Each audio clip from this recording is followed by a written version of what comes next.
everybody and welcome back to another video. Today I'd like to discuss why Queen Scarlet is my favorite Wings of Fire villain. Keep in mind this video is entirely opinionated and you're allowed to have an opinion of your own. If someone has a different opinion than you in the comments, please don't argue about it. This video contains major spoilers for the Dragonette Prophecy, The Brightest Night, and Escaping Peril, so please click off the video if you haven't read those two books yet. Anyways, without further ado, let's get into the video. First off, Queen Scarlet has a genuinely terrifying appearance, especially when her face is melted off by glory.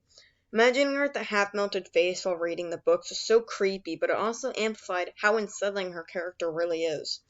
She's the kind of villain that would kill without sympathy, and those tend to be the ones I enjoy, especially when they have depth to them.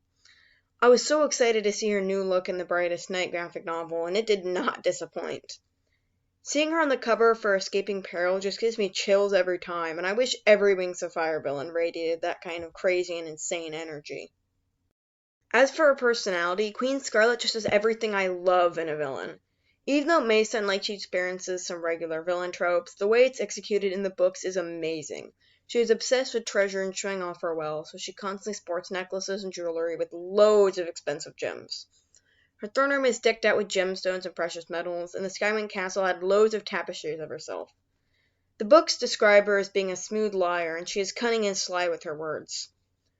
Scarlet, whether you like her or not, is experienced enough to actually have a plan for everything she says and does. Using her manipulation tactics and ruling her subjects with fear, Scarlet was able to have a steady hold of them during her reign. Scarlet was morbid and hosted battles between imprisoned dragons in her arena. She even had her champion Peril draw out the fights and make them as miserable as possible, just for her own enjoyment. Scarlet had a gigantic ego and felt like she could kill any dragon she wished, just because she was the queen. Her subjects feared her, and that is how she gained control over them. Ex-Queen Scarlet was incredibly strong, though, and even fought to save the throne on several occasions without even regretting killing her own daughters. Another reason why I really just love her as a villain was her fatal mistakes. Even though Scarlet doesn't have my number one favorite trope for villain, feeling sympathy for them but also hating them at the same time, just like Silco from Arcane, I actually like her because she is unlikable. You're supposed to not root for her, and her actions clearly show that. The way she treated Peril was a prime example of that, and exemplifies her biggest mistake, which was controlling her subjects with fear. Instead of having loyal subjects, they only followed her because they feared her. That was her biggest mistake, and it ultimately led toward her death. It reminds me of Kingpin from Marvel's Daredevil in a way. Both of them would have control over people with fear and threats, but that didn't create genuine loyalty. It only made dragons hate them more and be willing to betray them because liking them in the first place wasn't even their choice.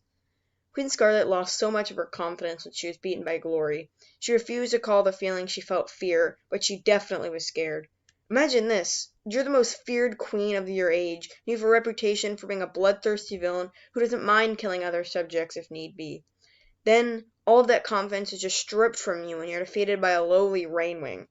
It burned off her beauty, and Scarlet would never remain the same again, not just because it ruined her appearance. She became much more vicious and ready for revenge, but remained too cowardly to kill the Dragonets of Destiny herself, when previously in her high time as queen, she just wished to do it then and there with Burn. It shows how different this made her and how affected she was with not having her throne or respect anymore. Obviously nobody missed her when she disappeared. Scarlet continued trying to do what she did best after the incident, like manipulating Peril again or working with Chameleon to get what she wanted, but the tactics didn't have the same outcome. Ultimately, in the end, Scarlet lost to her own daughter, Ruby, because she underestimated her. That was one of Queen Scarlet's biggest mistakes, underestimating dragons that she deemed were below her. She did the same to Glory, causing her to lose everything, and then did the same to Ruby, causing her to lose her own life. Scarlet never learned in the end. When she had the enchantment cast on Hailstorm in its pirate form to have an exhibit extreme loyalty to herself, it showed how desperate she was to regain that previous sense of control that she had over other dragons. However, it would never be replicated after her fall from the throne. Anyway, that's pretty much it for this video. Peril and Scarlet's relationship is definitely something that I want to dive into in another video, such as a character analysis of Peril. What do you guys think of Queen Scarlet? Let me know down below. Thank you guys so much for watching, and I'll see you in the next video. Bye!